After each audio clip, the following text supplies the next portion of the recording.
All right, guys. So we are here to talk all things retention, and these are things that I have worked out over the years. So I asked people to drop in the message how many cancels they've had. We're seeing 5, 11, 12, 4, 1. So kind of a range, but again, it doesn't really matter. It's like relative to how many clients you have, right? So 10 might sound like a lot, but if you have 200 clients, you actually got pretty healthy retention. And so essentially that's again a relative thing we want to look at. 5, 5. So we're seeing a lot of different numbers. Okay, cool. So I will get into our presentation because I want to get you guys this stuff ASAP and kind of help with this pain point, because I know this is probably one of the most frustrating things of being a gym owner, is to work hard to get people through the door and then to see them leave. So we're going to talk about 5 things you can do to keep them longer. And these have been proven because I've done them for 10 years and I paid attention to when I did retention things and they didn't really cause any result that was noticeable. And then I did retention related tasks and I saw a noticeable change. So we were able to stay in some pretty slim single digit attrition. And I even had to learn what the heck attrition was, because I'm a half glass full type of guy. So I want to talk retention. I wanted to say like how many I kept. I was like, it's so weird. Why do we say attrition? Why do we talk about how many we lost? Who wants to think about that? Let's talk about how many people we kept. So I tend to speak a lot more retention while the industry talks attrition. But at the end of the day, it's the same thing. We're both should end up being at 100%. If you have 96% retention, you got 4% attrition, however you want to say it. But we will get into the ideas here so that you guys can learn from them. And at the end of the day, retention issues honestly suck. All right. So if you guys have ever felt this way, that you're treading water, you get 10 members to sign up and then you lose 8. And then the next month you get another 10 members and then you lose 8. And then it happens the next month and the next month and the next month. And this is how you end up feeling, right? Like you just want to rip your hair out. And what happens is if you do that for 6 or 12 months, you start looking like this guy. You lose all your hair. And so that's exactly what I don't want you guys essentially to feel. I want you to, fall in love with the process of keeping your members, because it is a problem that you got to put your energy into, just like any others. I have to put energy into marketing and getting new people. I have to put energy into conversions and selling them a membership, and then I got to put energy into keeping them so we can love it. We won't get blindsided. All right. So that's kind of what happens to a lot of us, is like, whoa, wait, how many people canceled? Like you completely get blindsided. Instead of treading water, like we were talking about that previous, kind of metaphor, it's like we want to swim to paradise. So instead of staying in one place in the ocean, let's swim to this amazing, amazing island. And what are the tools that help you swim easier in the water, right? They always give you flippers, and it's so much easier. You're exerting very little effort to get where you need to go in the water. So let's stop treading water. Let's get to our destination. Let's get to that dream paradise island. So here's what I'm going to talk about today, guys. The front door is often our favorite topic. All right. It's sales and marketing. And that is to get people to walk through the front door of your gym. But the one that often gets forgotten is there's also a back door that people can leave, and that is retention. And what really matters to keep that door locked up is delivery, is the coaching product, the coaching service, and all the feelings that you create when people walk in through your door. So we're going to talk about those 5 keys today. And so we're going to unlock that front door and we're going to lock the back door so people are not leaving with these keys. All right. So we're going to get into it, guys. Keys number 1. All right. It is, surprise, surprise, your coaching product. All right. I'm sure no one is surprised to hear this, but I'm going to challenge us to think in different ways a little bit. All right. The coaches are your product. Tesla sells electric cars. Apple sells iPhones. People have a handheld, tangible product that they sell, and then service-based industry sells service, and the quality of your service keeps people. So this is actually number 1 for a reason, because this is what we sell. It is the workout experience from start to finish. The moment I walk in your gym to the moment I leave, that's the product. That's what I'm buying. And if I don't like how that makes me feel, if I don't like what that's doing for me, I don't want to buy that product anymore, right? And it doesn't matter if it's 30 minutes, 45, or 60 minutes, but it is a choreographed, rehearsed event and it's up to you to train your team to deliver it on point every single time. So how much energy are we putting into that, guys, right? I was at a restaurant once and I was blown away. First of all, it's cool. The guy on the back of his shirt, it said leader. So that immediately told me he's the manager. He's the leader of that restaurant. And he was walking around. He was temp checking all the food, making sure it's at the safety numbers so that people can consume it and not get sick. And then he went under every single table in the restaurant area and he checked for gum. And then he went and he like looked at the windows to make sure they're clear. And he had this checklist that he literally just went around and made sure the restaurant was up to code, up to standard. And I said, man, I love how simple and easy, like this whole thing was literally laid out for him to just run his restaurant well. So my question to you is, are we doing the same thing for the coaching product? What is the assessment look like? Do you have coaches record themselves and self-assess? Do you record yourself and self-assess? Do you have your team assess you and give you feedback? Because that's what this coaching product is it's a person delivering it out. It's not a product. It's not something you eat. It's not something you open up and take home. It is a person serving a person. So we have to look at it and we got to provide feedback. No different than an athlete who's playing sports. They go back and watch their games. They watch game film to see how could we've played better? How could we've won that game? We didn't win, right? Or if we did win, what were some plays that we could have played better, right? So here's what I recommend you guys do. If you're not already, put it into a cadence where you record sessions and you give yourself assessment first, because we are always going to be our worst critic. And then you want to have outside eyes. You want to have someone else assess you, preferably a teammate. But here's what you're looking at on a scale 1 to 10. Number one, body language. Am I high-fiving people? Am I walking around the floor with fire? Do I look like I want to be there? Is my body language inspiring people? Or am I kind of laxed and I'm not really moving with a whole lot of enthusiasm, right? So we want to look at that on a scale 1 to 10.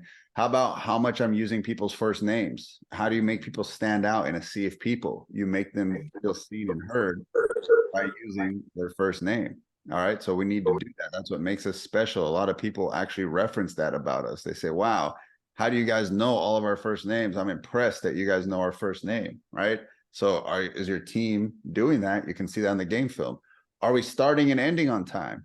All right. We actually had a feedback survey we sent out recently, and someone said, hey, if you guys can just make sure the coaches end on time, there's a couple times we get out late. And so guess what? We had to readdress that. We had to reset standards, and we had to make sure that we are being punctual, because people plan another meeting after their workout. And if you're late, you set them up to be late for their next meeting, right? So it's like punctuality. Are we challenging clients? So these final three, I call them the 3 C's of coaching. And are we doing these 3 C's? Are we challenging them? Are we giving them heavier weight? Are we pushing against them? Are we getting them to move quicker? Are we challenging them? Like, that's what someone's paying for when they come to you. Otherwise, they could do it on their own if they could challenge themselves. So are we challenging clients? Are we correcting their form? Again, a lot of coaches will just bring the energy and they'll yell on the mic and they'll think that's delivering value. But the reason they hired a coach and a trainer is like, I don't know how to squat. I don't know how to deadlift. Am I doing these push-ups right? Is it okay that my butt's in the sky when I'm doing a plank? No, it's not. And I got to come and I got to fix your form. That's why you're paying me. And so how can you, not do that in your sessions, right? But you got to see your session to know, am I doing that well? And then finally, am I cheering them on? Sometimes they just need that encouragement. Good job, Mrs. Jones. You're doing awesome on those push-ups. So those are your 3 C's. And this is your first part of retention, guys, is your coaching product fire. Here's what I find. A lot of owners will say yes, purely because the coach has a lot of energy. But energy does not immediately translate to a good workout. You can turn up the music to 100, but my workout can suck. The coach could be yelling and the veins are coming out of their neck, but my knee's hurting me because no one's coming fixing my form. So that does not translate to me as a client. It just brings loudness in the room, brings volume in the room, but that does not mean I'm getting a better workout. So the thing we got to do is make sure, are our coaches being coaches or are our coaches being hype people and cheerleaders, right? They got hired to be a coach, to coach people on the floor, and we can get away from that in the name of energy. So here's a perfect example, guys. I show this at the workshops that I run. This is a coach running a group session. And so if I was recording this, what would you rate, those types of things? Body language. Sorry, we'll go back. It's kind of a quick clip. What's the body language? Does he look like he wants to be there? Is he coaching form? Is he challenging them? Is he cheering them on? Or does he look like a human timer that's just literally walking around and reading a timer off to everybody? 10 seconds, guys, 20 seconds. Doesn't look like he exactly wants to be there. Now let's look at another coach. And so, do you want this in your facility? This type of energy.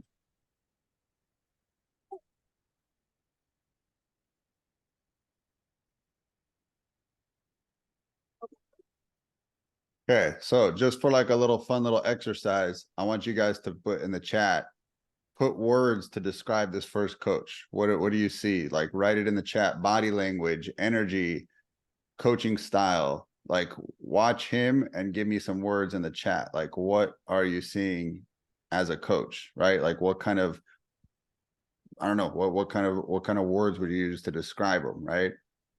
So lackadaisical, indifferent, walking zombie, nervous, unengaged. Okay, all perfect. Now give me some words for this one. Drop words below.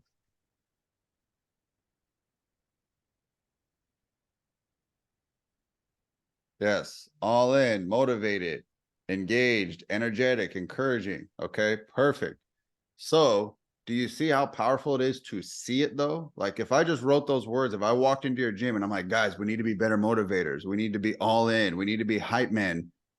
To your team, it goes in one ear and out the other. People are really good copycats. You got to show it to them. And if that means you got to put on the mic and you got to lead from the front and show them what a fire session is, but record it, like that is where you're multiplying yourself. Because now every trainer you ever hire sees the man, the woman in action, on fire, delivering a session the way it should be. And if you got a great coach, you want to record them delivering a session so you can show it to your hires and say, this is what I want. I could say all the words in the world, hype man, energy, all in, but that doesn't communicate literally what I want. I want it on video. So video, guys, get media of your coaches. And then, like I said, your coaches should record themselves. And before you be the bad guy and give them feedback, let them be their own bad guy and self-assess. Like, this is retention number one. Like, if the coaching product, if I don't, those people, do you think they're canceling in the video number 2? And do you think the people are like literally while they're working out thinking of how can I cancel my membership today, right? And so it's like, this is it. This is the king of all the keys I'm going to show you guys. Make sure that this is on point. All right. So again, questions to ask yourself. How are we quality checking our sessions? We could say my sessions are great, awesome, but how do we keep them great? How do we never allow them to go down? Because all of us have probably had a moment where the session quality went down. How do we protect against that, right? Do we have a coaching checklist where a manager or you can sit there and watch a session once a month and check off that their team is delivering the quality you want? Who is responsible for quality control? Is it you? Is it a manager? Is it a head coach? Someone should be in charge of that, right? Who gives feedback to the coaches? How often are they giving feedback? What's the system for quality control? And guys, if you got no system for this, your business is 100% dependent upon you, which means you physically got to be in the gym. You got to be quality checking.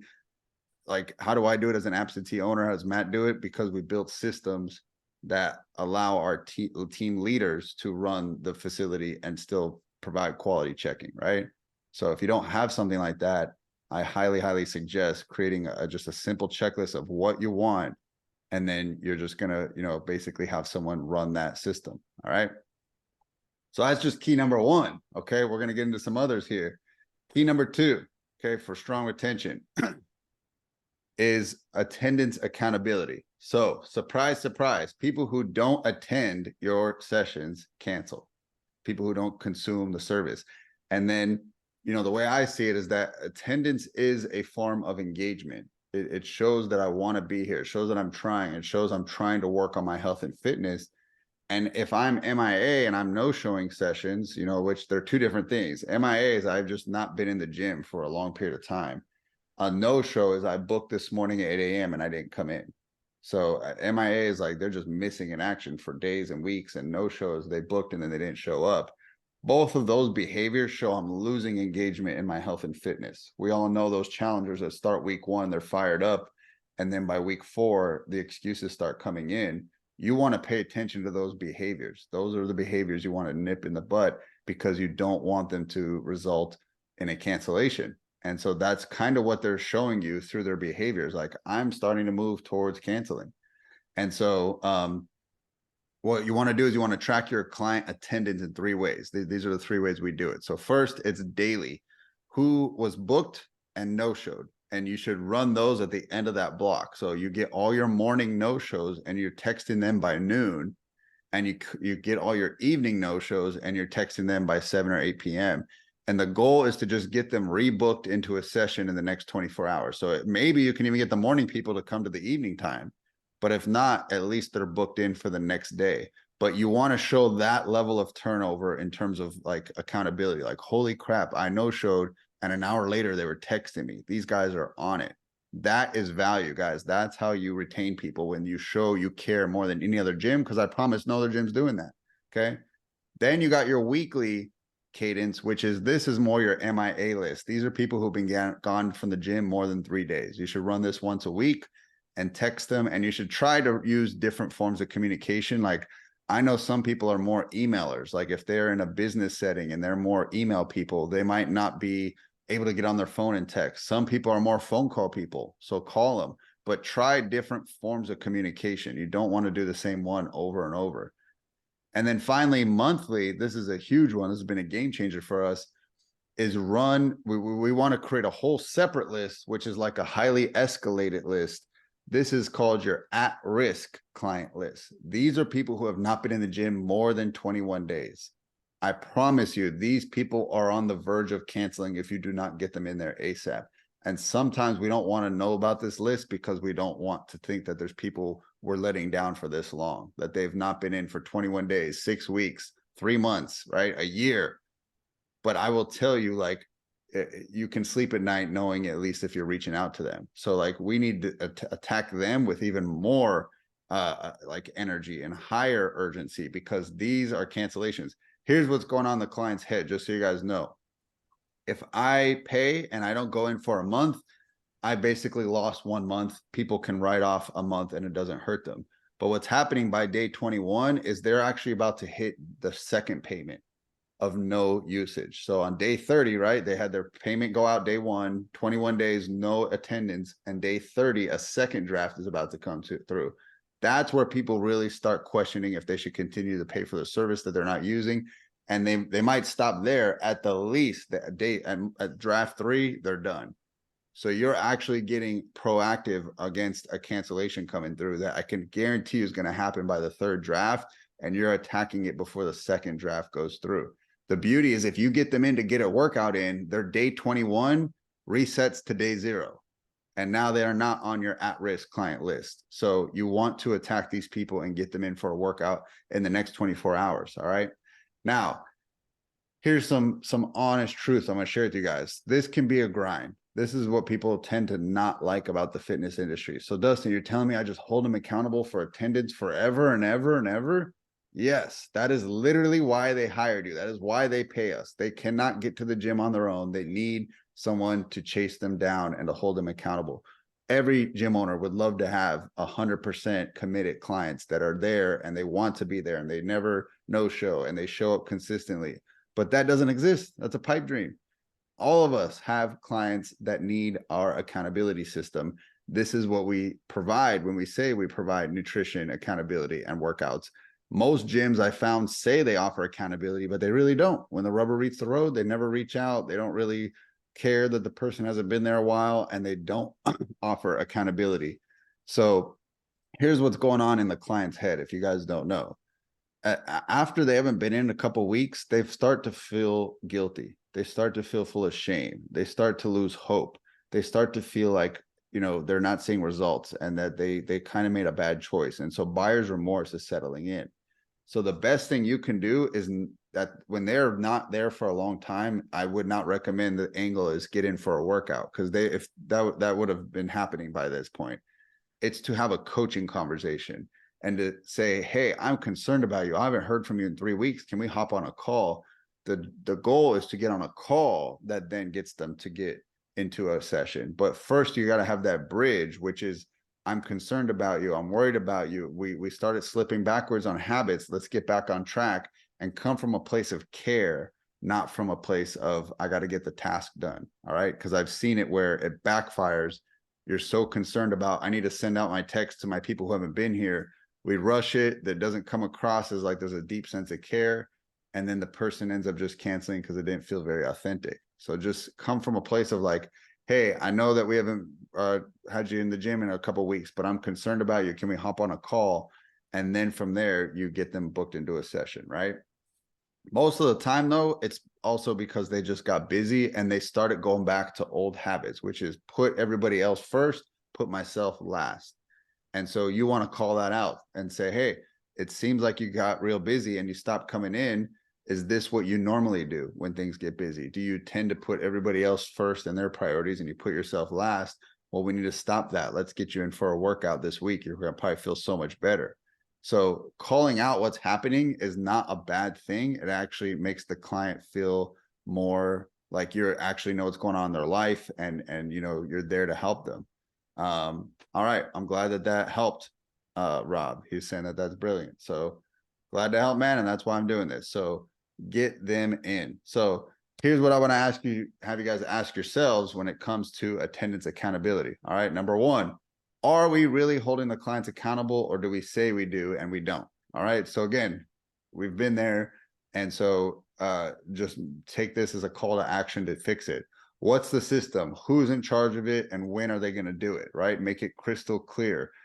And I found that when we think the whole team owns something, it never gets done. It's got to have one person. The buck stops with one person. Who's in charge of attendance accountability? And if you divide it up, I've heard some owners do like a morning coach does the morning accountability, evening coach does the evening. That's fine, but we're clear there, right? If we just say everyone's in charge, then no one's in charge, right? We have to have it clear who's in charge of it and when and what are they doing exactly. What's the escalation process? All right. So if I no show, what do you do? If I haven't been there for a week, what do you do? What if I'm almost there, not for a month? What do you do? Things should escalate. There should be more energy put out based on how it's escalating. And then this is a good report for you guys to run. Most CRMs can tell you this. What's your usage percentage? So that means the percentage of members you have and how many of them came in this week and how many of them came in last month. So if you're like, hey, we got 200 members and let's say, you know, 180 of them came in last month, that's really good usage. That's very, very high. All right. And so we want to find out what's your usage percentage. And then the next thing is let's start tracking that and how can we increase it? How can we increase our total number of members that are coming in and working out? By the way, you'll never hit 100%. I wish we could, but at any given moment, like people are going through a life thing that's challenging them from getting in, and then other people are getting motivated, and then that changes the next month, and it you know, it's just kind of like this moving target. So again, just chase that number, staying where it's at and climbing up, definitely not going down in terms of your usage. All right. We're moving on, guys, to key number 3. All right. So key number 3 is, this is the most difficult, in my opinion. This is the one I struggle with. Relationships at scale. All right. Relationships at scale. What does that mean? Well, here's the truth, guys. Relationships are the cap on your business. You will only get the number of members that you can manage at scale well.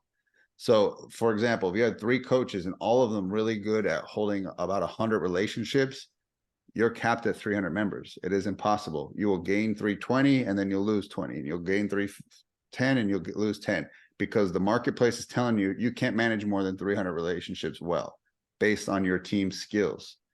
And if those same 3 coaches could then learn to have 150 relationships well, your new cap is 450. So this is a skill, no different than running a workout, is learning how to know a lot of people and do it well, right? How to have a lot of friends. It's kind of weird, like a weird skill set. Like, so you need to have your team read, first of all, how to win friends and influence people, because that's what we're saying here. Relationships, you need to have 150 friends, right? Here at the gym, you need to know their name, you know what they do for work, you need to know what they do in their spare time. And you need to do that at scale. And if you only know your core 10 and the clients see that you only talk to these core 10 and you only message these core 10 and you only push these core 10, well, then we'll never grow, because you only know how to manage 10 people. And so this is a skill set that for me, I'm good at it, but like I didn't realize how bad I was at teaching it to the team. It was one of those things that I assumed everybody's like me, everyone's like Dustin, everyone must know what I know.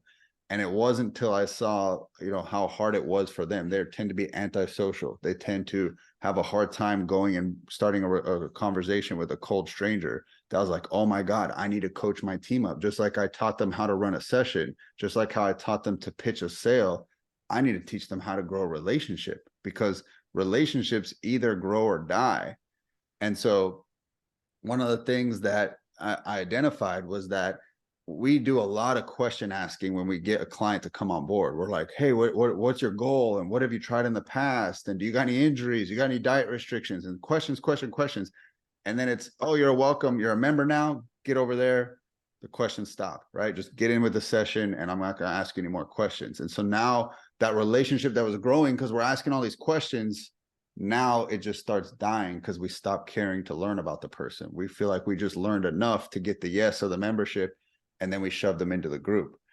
And so the 4 ways that you help a relationship to grow is down here at the bottom. Number 1, learn new things. That's exactly what I just said, right? They feel the most excitement from you because you're trying to learn about them when you're selling them the trial. So we're learning new things about this person. Do you have an injury? Where did you go to the gym before? Like, tell me. We're learning. When you're dating that person, you're staying up till 3 a.m. and you're on the phone because you're just learning about what's your favorite movie? What's your favorite color? Where did you grow up? Where'd you go to school? We're learning. And then we put a ring on it and then we don't care to learn anymore, right? Like, get over there. So we have to keep the learning going. Also, there's shared experiences. So these are things that you do together, right? You go on the mud run together. You go through a challenge together. We're having a shared experience. That's another way to grow a relationship. The third is you accomplish or you achieve together. So you get them to lose the 20 pounds. You get them to run their first 5K. You get them to PR on their squat. Oh my God, I'm accomplishing things. Our relationship is growing, right? That's what great relationships do. And then the fourth is you overcome adversity. You have shared struggle. So now they come to you when there's a death in the family. They're going through a divorce. They lose their job, but you stay with them and you see it through on the other side. And now they have that shared struggle. And now you guys have that bond. Guys, this is the 4 things that create better and better relationships. So I'm going to show you guys, how to grow these, because I want you to learn how to teach this to your team. Like, it's something if you struggle with, obviously to apply to you, but for me, it was definitely like, man, I need to show my team this because I didn't realize this was a skill that I had that they struggled with. So the easiest 2 by far out of those 4 I shared with you is to learn new things and to achieve together. Like, this will be very easy for a coach to tackle. So the first is prompting them to actively learn about their clients, because when you ask them new questions, guess what? The relationship's growing. But if we don't ask them questions, the relationship's dying. So, hey guys, today our question of the day is, what are your hobbies? I just want you to go around after sessions and I want you to ask clients, what are your hobbies? What are your hobbies? What do you do on the weekends? What are your hobbies? What do you like to do for fun? And that's the question of the day. We're just going to go around. We're going to ask a bunch of people that question. All right. And then it could be the next day, hey, what's your perfect weekend look like? If you could pick your perfect weekend, are you just chilling at home? Are you a homebody with a glass of wine? Are you out at the movies? Are you guys out riding your bike outdoors? But like, what's your perfect weekend? Okay. And again, it's because you want to learn what that client likes to do. The relationship is growing. You're learning. From there, it could be things like, what podcast you're listening to? What book are you reading? What's something exciting that you're working towards right now? Like, basically anything like, what's your love language? Where did you and your husband or your wife meet? Like, these are just basically, we're just asking questions to get to know them more. And so, yeah, it's more like lifestyle stuff. It's not so much fitness, but then you'll see in the Achieve Together, we can also shift it to fitness. So look at the questions down here. Hey, last time we talked, your goal was X. Is that still correct? Are you still chasing that goal, or do we need to reassess? How are things going with your nutrition? Are you happy with your results? How could I be a better coach? These are all questions meant around achieving, which means getting this client results and progress. And some of them are in that mode, but some aren't. And so you just need to ask more about their home life and their personal life, and just like, what are you up to, this weekend? What are you working on right now? What are you learning about? And you want to just talk to them as a, in their personal life, where the achieve together is very much like, let's achieve goals. Let's get you better results. Let's talk about nutrition. As a coach, you got to read what season your client's in. Some of them are working out just to maintain, like they're not in like hardcore results mode. Some of them are just like, hey, Dustin, just ask me how the kids are. Like you want an easy lay down question to just arm a coach with, ask a client about their kids, and they will just go on and on and on. It'll light up. And then you will be one of their favorite people because they'll remember you as the person that always asks about their kids, which is one of their favorite subject. So it's like, hey, coach, are you really antisocial? Do you really suck at carrying a conversation? All you're going to do is walk around and ask clients about their kids, right? And that's it. And you'll be their favorite person in the world. So that is how you build relationships at scale. And it's got to be intentional, right? And so it's something that you got to pay attention to, because we can easily gravitate. And I've seen this with coaches, and I've even been guilty of it. We can easily gravitate to the people we like the most. Like that one client walks in, we're like, oh, it's my favorite client, I'm gonna go talk to them. And then look, boss, see, I'm talking to this client. Look, I'm being social. But it's like, yeah, but you talk to them every day. And the other 10 or 15 are never getting your attention. So you got to spread yourself evenly around the room. So it's like, we can do it, but there's like little hidden things we can do to kind of avoid doing the uncomfortable version of it, right? So I'm going to go into key number 4 for time's sake. All right. But I did see a question come in. I want to stop and hit that. Steve, is there a strategy to do that skill with part-time coaches? So Steve, I'm assuming you're talking about relationships at scale. I don't know if I missed that. If it was on a previous key, can you elaborate? Was it on that one specifically? I don't know if you still, oh, yes, key 3. Okay. Yes, it was relationships at scale. So yeah, the only time I found to do it, because it's really hard to like have a coach do any of this stuff on non-coaching hours, like when the shift is done and they're done with sessions.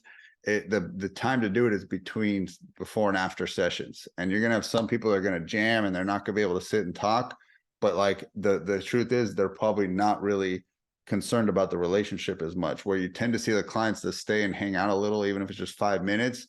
What they're really saying is, I want to get to know you guys. I want to build a relationship, and so they have to go intentionally talk to people when they get there early, and then they got to talk to people when they stay and really take time and effort. And then that's another reason to plan non-fitness kind of hangout events, like go do bowling night, have game night in the gym, have a potluck for Thanksgiving, so we can have a time to build a relationship. Because it could be very like fitness driven. It's like, hey, today's leg, let me show you what we're going to do. You got a knee injury, and we can get right down to business. And there's not a lot of time to ask these questions.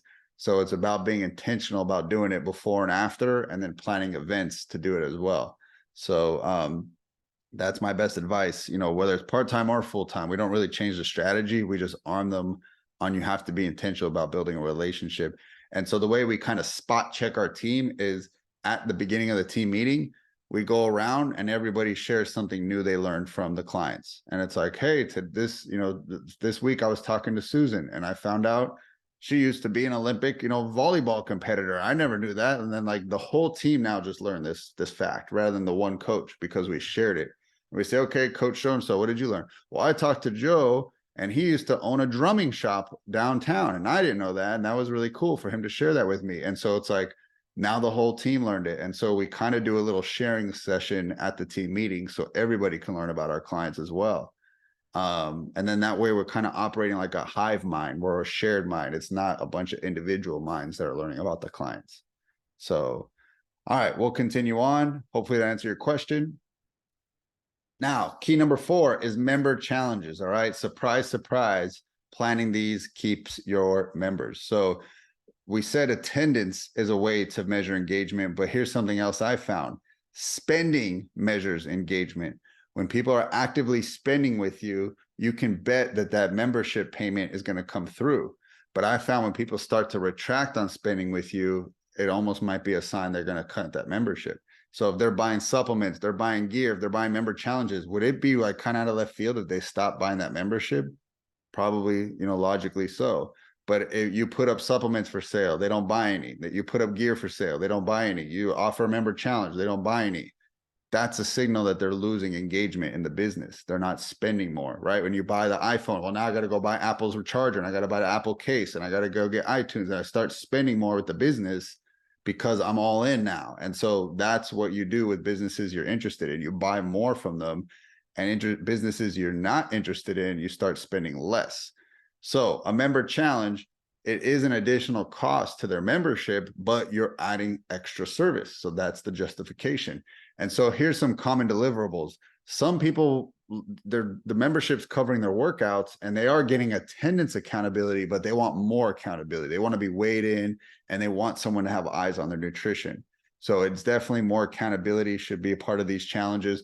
New nutrition, if you've kind of do the same old nutrition, let's just call it out. Like, clients get bored when it's the same thing over and over and over. We can't just build one program and milk that the rest of our life. That's like Netflix loading 100 movies and never uploading another one and expecting everyone to pay the membership fee. Like, people expect new, people like dopamine. So putting new nutrition, saying, hey guys, in this program, we're all going to do intermittent fasting. In this program, we're going to do elimination diet. In this program, we're going to count our macros on MyFitnessPal. People need to see a new nutrition vehicle. Otherwise, they might join your first member challenge, but when you roll out a new one, they're not going to join because they're like, oh, it's the same thing I did last time. No thanks, right? So we want to offer new nutrition programs, okay? Maybe a specific target. You could say, hey, our challenge for you is we're going to crank it up, guys. Normally we hold you accountable to 3 workouts. We want you to hit 5 for this member challenge, or we want you to hit 10,000 steps in addition to your 3 workouts. So you can give some sort of target that they got to achieve as well. Maybe coaching calls. One thing I didn't know how I was going to go, but we're doing an 8-week challenge right now, and we put weekly coaching calls where we basically come in with a training topic, and then we do Q&A. Those have been crazy popular. We've been getting a lot of people on those. I didn't know what to expect, but man, I'm glad that we added that as an extra bonus into our member challenge. And then if you have any type of exclusive app, all right, so if you're using Avatar Nutrition, if you're using Trainerize, if there's any kind of cool app they get access to, these are all common things that you can put in your member challenge. Here's my suggestion. You plan 1 a quarter, right? You can overdo them and then you'll burn out your members with too many offers. So we plan 1 member challenge a quarter. And here's an example calendar for you. All right. So for quarter 1, you can run a 6 or 8 week new year, new you challenge, right? Pretty standard. A lot of gyms are going to be doing it. And then quarter 2, maybe you shift more to a strength challenge, and you could do the 28-day strong her, right? And we've done that as a women's focused strength program. Then in the summer, to hold people around while they're, wanting to get in shape during the summer, you can do a 6-week summer shred. And then for the final quarter of the year, like we do an 8-week little black dress challenge. And so these are our 4 member challenges. Now, in between that, we'll just, be selling supplements, gear, other things, but it's because we want them to constantly be spending and almost make it like a trained behavior. Keep spending, keep spending. We don't just do your membership and that's it. We have other little upsells to buy too. And when it's just part of culture, nobody is going to freak out because it's constantly happening. What I found is that owners, like, we've never done a member challenge, in 2 years, and then they launch one. And then there's all this revolt, and people are pissed because they're like, we've never been charged for this before. What is this? And it's just because they didn't build a culture of more options, right? Most businesses have upsells. So if you didn't create that culture yet, I would start building it now. You can ramp it up with supplements and gear and then kind of get to a member challenge, but you want to definitely do member challenges. These help with retention, because here's the big thing it shows. If I buy an 8-week challenge, do you expect me to cancel at any time during this challenge? Like, I'm not going anywhere. I've signaled to you through more spending, I love your business. In fact, I'm giving you more money. That locked in. So if you get 50 members to buy a challenge, none of those 50 are going anywhere. You just lock them in on their EFT. They are not canceling at any time. It's the other ones who didn't join the challenge you want to keep an eye on and wonder, why didn't they join? What's their behavior like? Are they showing up less? Why didn't they sign up? Do they have a history of not signing up for my challenges? They're the red flags you want to attack. But that's why member challenges are a good thing. You lock these people in. They're not going anywhere. As I said, once a quarter is plenty. You want to do quality over quantity. And then another thing that really, really helps, guys, is always getting the members to recruit their friends and family. Because again, if you want to keep retention strong, people keep your membership when they have other friends and family training at your gym, because now it's a group event. They go with their friends, they go with their family, and it's harder to cancel when now their friends and family are saying that they're expecting to see them there at 8 a.m. Like, hey, you signed me up, so you better be there. But that's good because you got that group accountability going on. So again, get them to get more friends and family into your gym, and that will help retain them as well. All right, guys, so we're going to go to key 5 here, and this is feedback surveys. All right, so I do got a bonus one, so definitely stick around to hear about that one. But the 5th one is all about feedback surveys. So this is kind of a different version of what key number 1 was. Key number 1 was the coach records himself and they give themselves feedback. Now this is hearing from your clients. What do they think we can do better? What's on their mind? So there's a phrase I often reference to our team, which is no feedback holds the team back. So we want to collect feedback. We want to have a culture of feedback. And here's what I found are the main differences when I'm in a gym and I can sense they have a culture of feedback, and I'm in a gym and I can sense that they don't. Okay. A culture of feedback, they are giving feedback often, daily, weekly, monthly. They are embracing feedback. They're asking for it. They receive it well. And then there's an exchange of giving and receiving feedback amongst the team, that everyone feels comfortable to give it and everybody feels comfortable to receive it. That is a good culture of feedback. But a non-feedback culture, I've seen that feedback is rarely given or collected from the clients. They avoid it. They don't send it out. They don't talk about it. They don't really feel comfortable having a tough talk with a coach or giving somebody on their team feedback. And then they only go around and give it, but they never ask for it. And so that is like more of a non-feedback culture. So I would say definitely, if that is kind of resonating with you, start to make it like the beauty is just like how you start a challenge, you can do a team kind of reset at any time. You could just decide on this day, like, you know, hey, team, it's October 19th, announcement. We're starting a culture of feedback. Here's what it is. And you always can do that. You can always start fresh with your team, just like you start fresh with your clients and you do a challenge. Like you can start a new approach with your team. So you're just like, hey guys, we haven't been doing a lot of feedback. So on this day, we are starting it. And here's what it's going to look like. So I just want to encourage you, never kind of beat yourself up. If you haven't been doing something, you can always start it, right? Anytime you can start that. So here is a cadence I suggest when it comes to feedback surveys. So for your members, I recommend doing it quarterly, 4 times a year. You just send them out, you know, and the less questions, actually, the more responses you'll get. So my sweet spot's 7 questions I like to ask them, so I can get a high completion rate. So that's, you know, your members.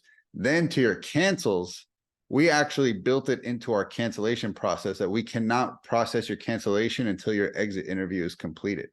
And it's just feedback. And we ask things like, who was your coach that you worked with the most often? Did you see results?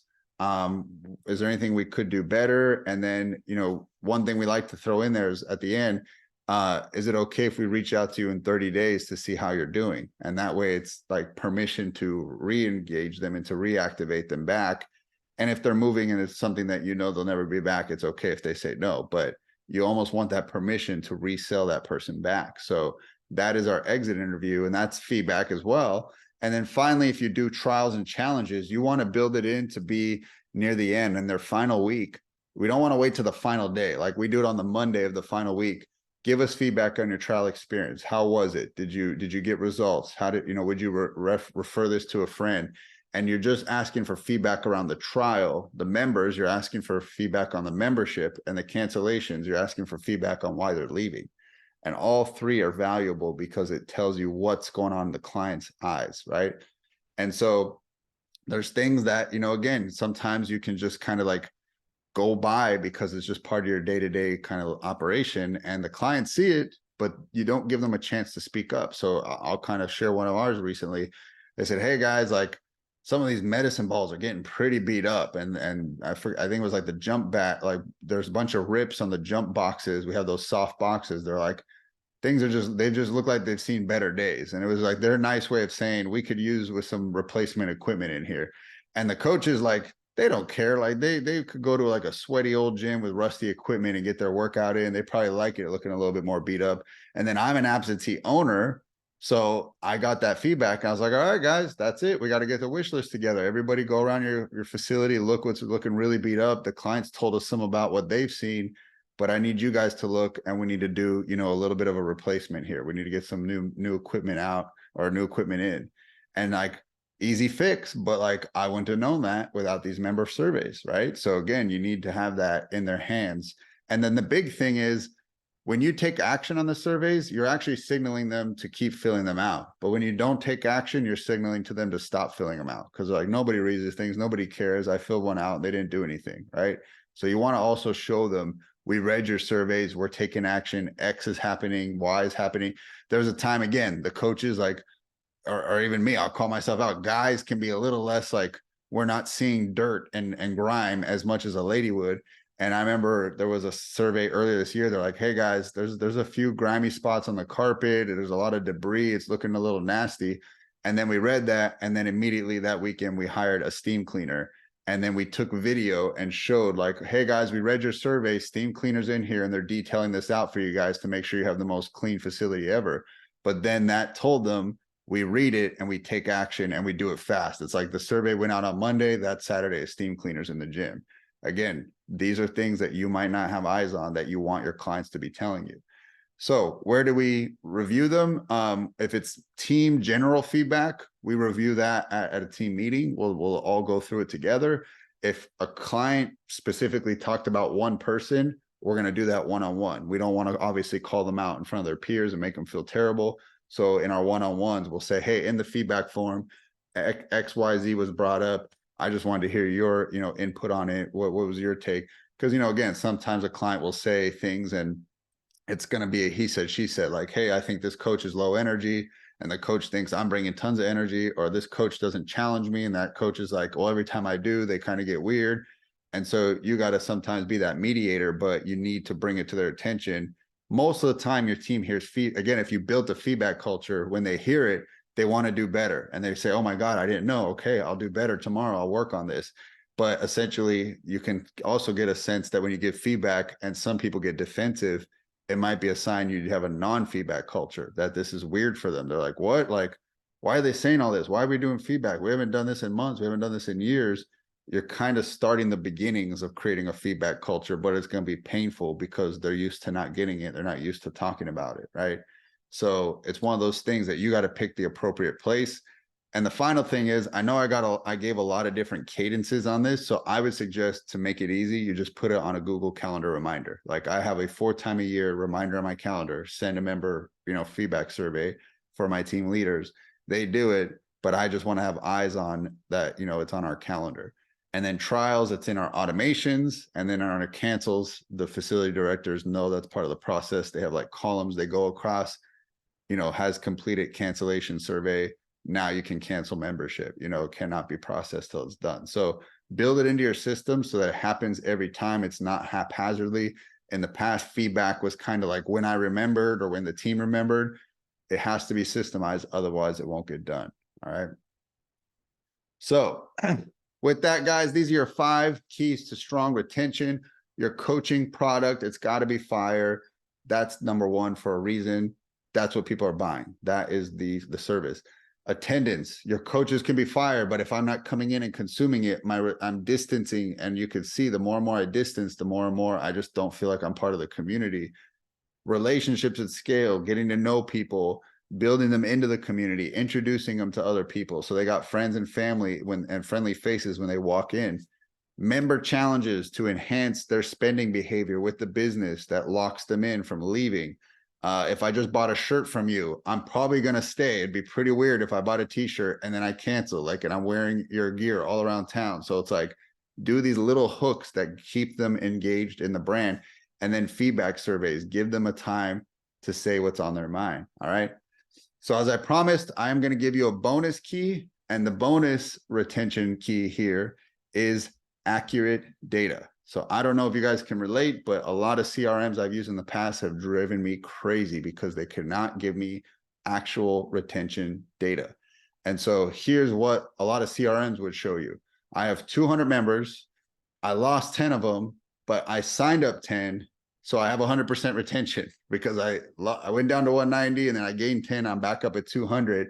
That's not true, right? This is the real numbers. If you have 200 members at the beginning of the month and you lose 10 of those originals, you ended the month with 95% retention, which is not bad. But, you know, again, now you can see your real retention, where the other ones will tell you that it's bogus. So what I wanted to basically share with you guys is like, get the accurate retention numbers or attrition, however you look at it. And the easiest way I found is to list all your clients on the first of the month, just a vertical column, and then take how many of those people stayed on the last of the month. And that is your actual retention.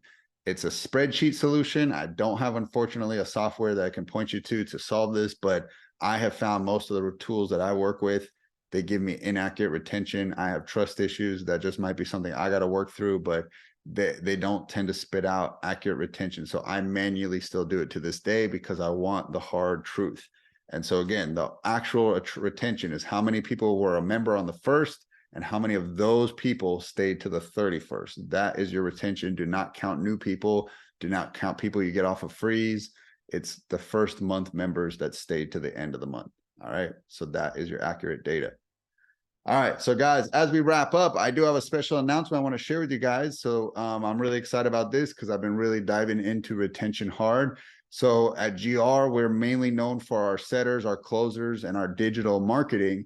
But because this is a pain point and because I feel like we got a lot of great tools to help owners with it, we're adding a new role, and that is a retention manager. All right. And it's just because people tend to come to me and say, we got problems with retention and we need help in this area. So I said this earlier at the beginning, when no one owns it, no one owns it. And so that's just a funny way of saying, when you sprinkle a responsibility over many people, the buck doesn't stop with anyone. No one's known as the person, the king or queen of this role. They're not looked at as the owner of this role. And that's what I wanted to create. So I know it's kind of a new role that doesn't exist in our industry, but like, I'm not afraid to test and to try new things. And I know I've done it in my facilities, and I've even seen attrition improve. And so that's how I know that these things I taught you guys will definitely help yours as well.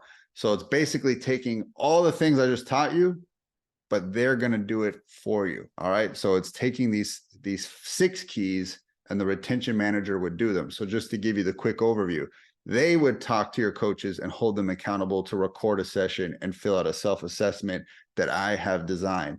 They would take over keeping your clients accountable. And so we totally agree. Like, if they message like, hey, it's Dustin from, XYZ Fitness, we haven't seen you, can you get back in here? They're going to say, who? I don't know this guy. And they're going to ignore me. But if I write even like, hey, it's the team here at XYZ Fitness, and we saw you no-show today's 8 a.m., or we saw you haven't been here for a week, when can you get back in? It has a higher response rate because what they envision is the coach they work with is writing them. So we just write as the team of, instead of my name. That we actually found distances them from responding because they're like, I don't know you, I'm not going to respond to you. So they will message your clients same day that no show. They will message the MIA clients. They will message the at-risk clients and help you with this, because a lot of times this is the owner or an admin or somebody else. It just, the buck keeps getting thrown around. We need a retention owner. Okay. Next, they will send out a relationship measurement tool. So basically what it is we list all your members and we give each member a 1 to 10 rating. And their job is to get the people that have the low rating to go up a notch 1 or 2 every single month. And they'll message the coaches and say, hey, you guys gave John Smith a 4. Who's going to attack them this month and try to get them up to a 5 or 6? And they'll basically push out to the coaches an assignment of a handful of clients each that they need to get up a measurement notch. And that means I have to intentionally go and ask them about their personal life, or I have to engage them about their progress. We're not going to go talk to numbers 9 and 10. Those are probably their favorite clients. They have a great relationship. We're going to go try to help the ones that have a lower score and get those scores up. Okay. Number 4 is they will co-create with you a member challenge. That's if you want to do them. I've created a whole calendar of them, and all the marketing goes with it. They'll just kind of tell you what our suggested start dates and end dates are. You have creative control. You can do it when you want, but it's nice to know that we're giving you some offers that you can run and, pretty much keep your members engaged. Then the feedback surveys, they will run all those surveys and they will collect it and bring it to you. We do want to plan a monthly retention meeting with you. Like we have marketing meetings and we have, you know, other meetings, but like if this is a huge problem, you need a whole meeting dedicated to it at least once a month to focus on retention. So we are going to come to that with data. We're going to say, here's the coaches that filled out their self-assessment. This is your attendance percentage. This is your measurement ratings. This is your upcoming member challenge we suggest. Here's your feedback surveys, and this is what they're telling you. And so they're going to bring that to you. And then finally, they're going to accurately track your retention. They're just going to do exactly what I said. Get all your members on the first of the month and how many of those stayed to the end of the month and get you your true retention and attrition so that you have all that data. So if that's something you guys are interested in, I would love to, you know, just chat with you more, see if it's a good fit. You can book a call with me here, freecallwithdustin.com. But we're just taking gym reinforcements and we're expanding it into more areas. We're adding more roles. We don't want to just be known as the closers and setters, which we're good at, and your marketing team. And we will continue to be great at that, but we're adding more. We want to be really the reinforcements that you guys deserve and help you in all areas of your business. So the next big, again, peak was retention that we wanted to attack. So guys, that is it. I am going to hit stop and then I'm going to answer any questions you guys got in terms of retention.